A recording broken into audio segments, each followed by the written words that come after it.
تاجک یم. دا زما سره خوا کې موجود دوه غازیان یا ویلی شم چې پوجیان دي. دغه پوجیان دي چې د دیر نواب سره چې دی نو به په پوج کې شامل وو. دا هغه خلک دي چې دوی په کشمیر کې تللی دي، جهاد یې کړی دی، جنګېدلي دي او کشمیر یې چې دی نو آزاد کړی دی. هم د دې ګروپ دغه پوجیان چې د دیر نواب په دور کې تللي وو، چې کرن خان پې یو ډېر ښه سندره هم ویلې ده چې د دیر نوابه برول مه لیږه غر کېږي. او د دیر نواب همدا خلک وو چې د دیر نه د مختلفو سیمو نه د یو لښکر په شکل کې راټول شو. د قائد اعظم بابا په آواز باندې لبیک وایو. دغه اپیل قائد اعظم بابا کړی قبایلو ته چې راشئ او کشمیر آزاد کړئ.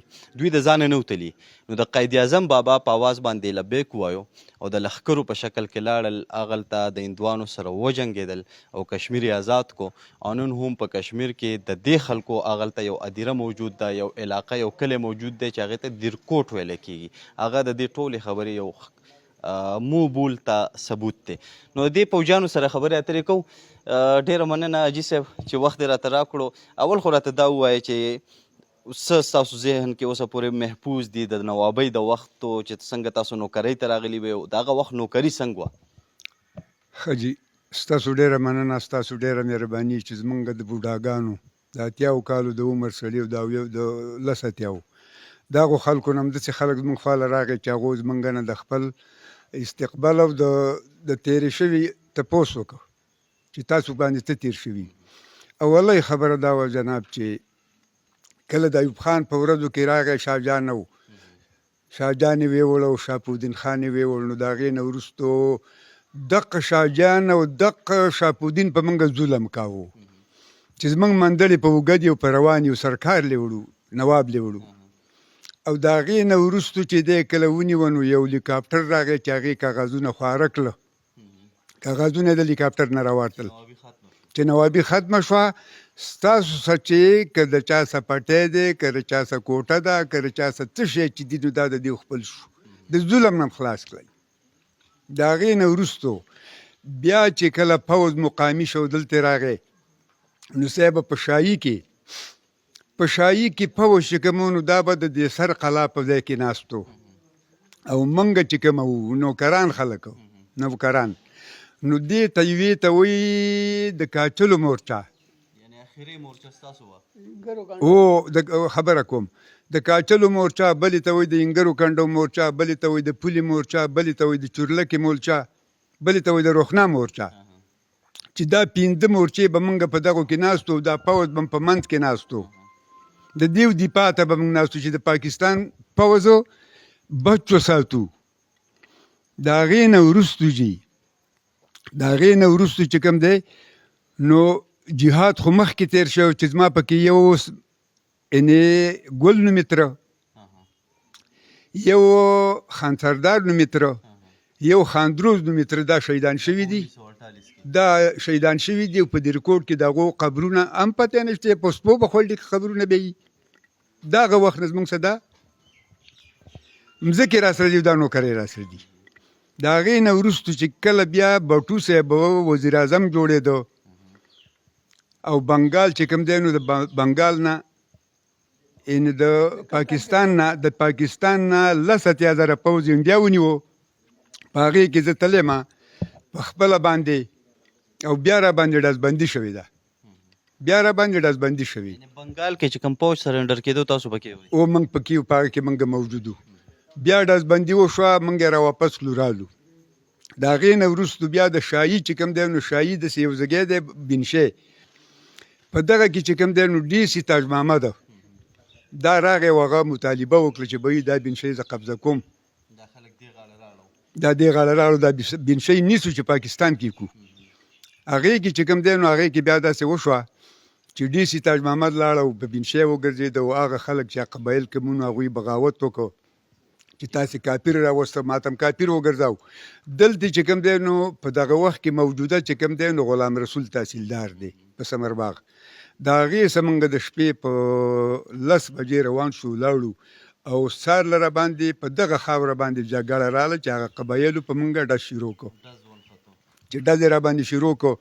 د هغه ډز نه وروسته چې کوم دی نو بیا پکې یو تور نومې و چې هغه پکې زموږ نه وفات شو، ختم شو. یو فیروز خان نومې و چې هغه مړ شو، او یو مومندی نومې و چې هغه مړ شو. زه پکې په خپله وضع شدید زخمي شو.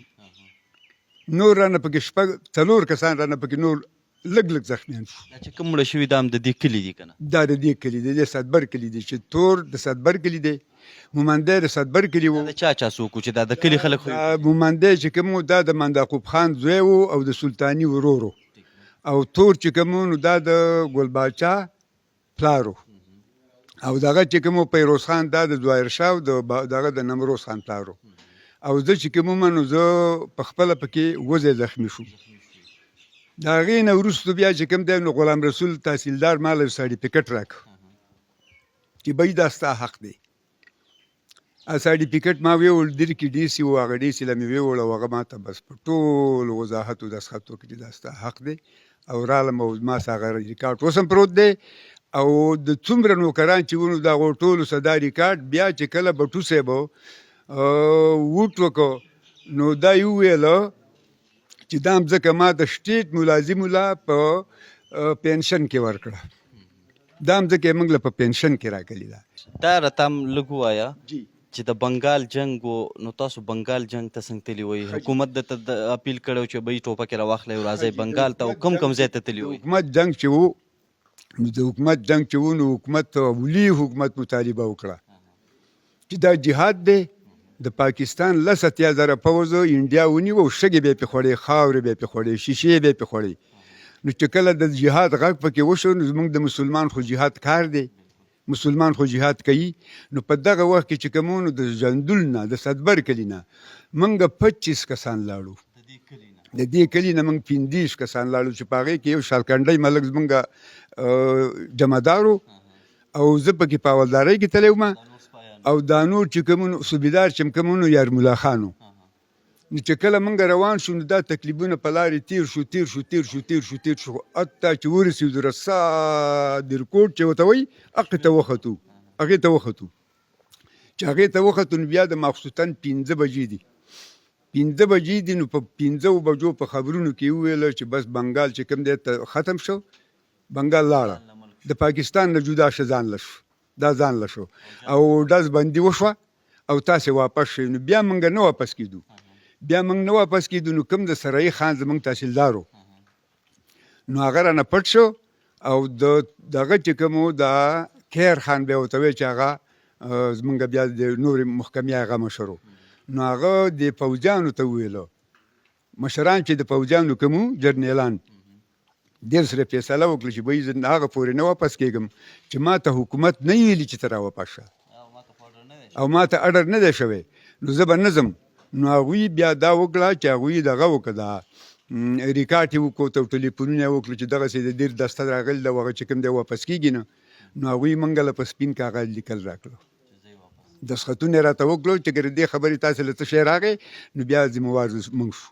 نو هغې نه موږ دستخطونه واخیستو او بیا ترې راواپس شو. او دا تاسو د دې لپاره تللي وئ چې هلته زمونږ پوځ ګیر شو بنګال کې، نو چې داسې نه چې انډیا په پاکستان اوس حمله وکړي، پاکستان قبضه نه د پاکستان د دفاع دپاره لاړو چې پوځ خو رانه هلته ګیر شو، خو چې موږ خو خپله سینه و وینه قرباني کړو که نه. او پاکستان چې کوم دی نو پاکستان چاله نه ورکوو، پاکستان دا چاله نه ورکوو که نه. د دې دپاره موږ لاړو که نه. حکومت تنخوا نه ده راکلي، حکومت نیمسیری نه دی راکلی، حکومت خرچه نه ده راکلي. موږ د سټیټ په نوکرۍ کې په خپلو خرچو روان شوي او تلي.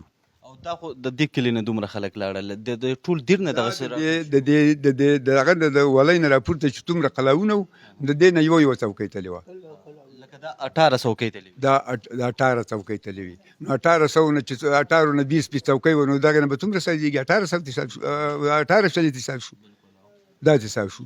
نو دا کسان موږ تلي وو. ډېره مهرباني.